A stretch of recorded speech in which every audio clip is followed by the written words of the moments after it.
The aftermath of Dr. Disrespect's Twitch ban reveal, according to Forbes Online. The days-long saga of the apparent reveal of Guy Dr. Disrespect, infamous ban from Twitch, took a significant turn yesterday with new reporting about the allegations and a statement from Dr. Disrespect himself. On Tuesday afternoon, Bloomberg broke a story that cited 3 people that said Dr. Disrespect was allegedly banned for sending sexual explicit messages or whispers, they call it, to a minor, which joined a public statement by former account director of strategic partnership at Twitch, Cody Connors, which had kicked all of this off this past weekend. Disrespect has issued his own statements over the course of this unfolding the last few days, first saying no wrongdoing was acknowledged. Then in a follow-up, he had cited, "I didn't do anything wrong." But his final statement of the matter, a lengthy post on Twitter or X, said it plainly. Were there Twitch whisper messages with an individual minor back in 2017? The answer is yes. Were there real intentions behind these messages? The answer is absolutely not. These were casual, mutual conversations that sometimes leaned too much in the direction of being inappropriate, but nothing more. Strangely, he edited the word minor out, then back into the statement in multiple tweet edits, but the end result was the same. He admitted to inappropriately talking to a minor, and that was enough to quickly send things spiraling, even among many of his friends, fans, and most ardent defenders. The results.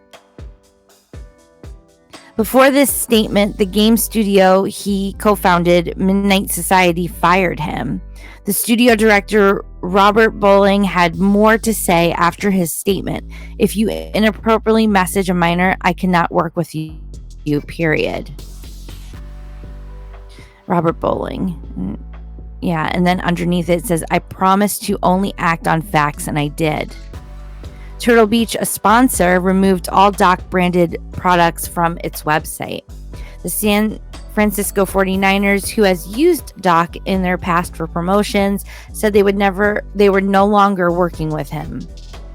Dozens, if not hundreds, of high-profile streamers and content creators condemned his actions after his admission, with reactions ranging from disgust to even his friends like Tim the Tatman and Nick Merckx, saying they could not support him after this. One of the biggest streamers in the industry, Kai, I don't know how to say it, Snat, read his tweet live on stream, flipped out when he reached the part about the minor, and publicly unfollowed him on Twitter in front of his entire audience.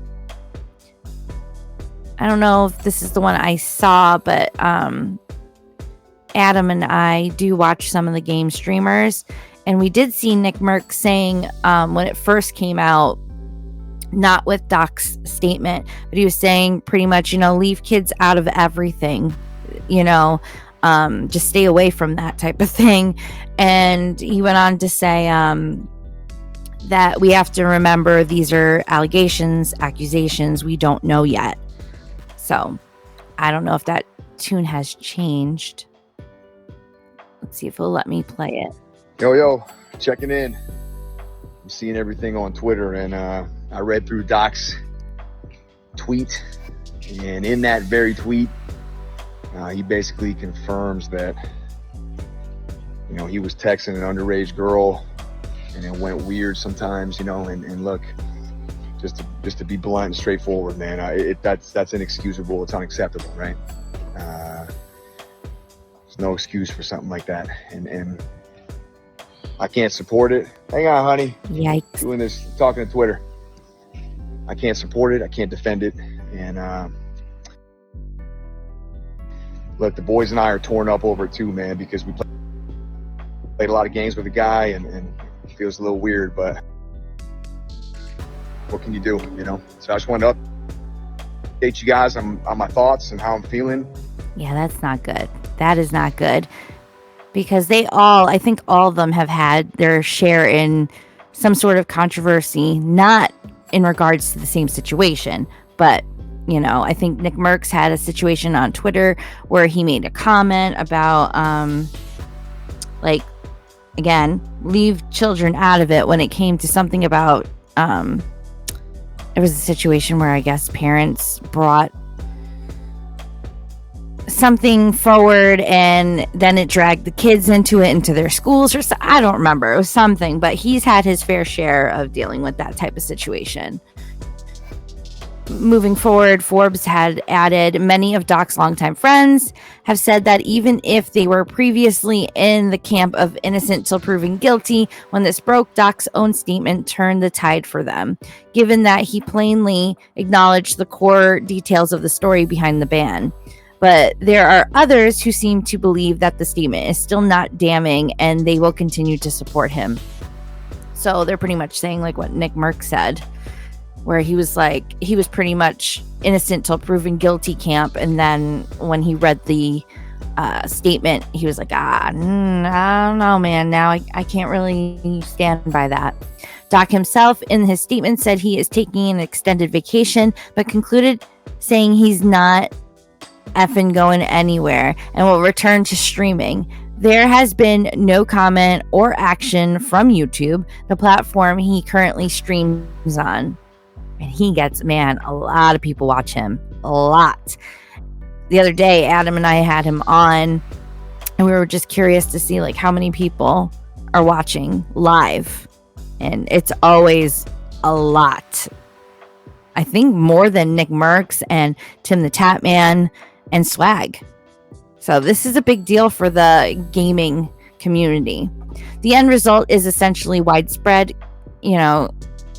condemnation of his actions across the industry.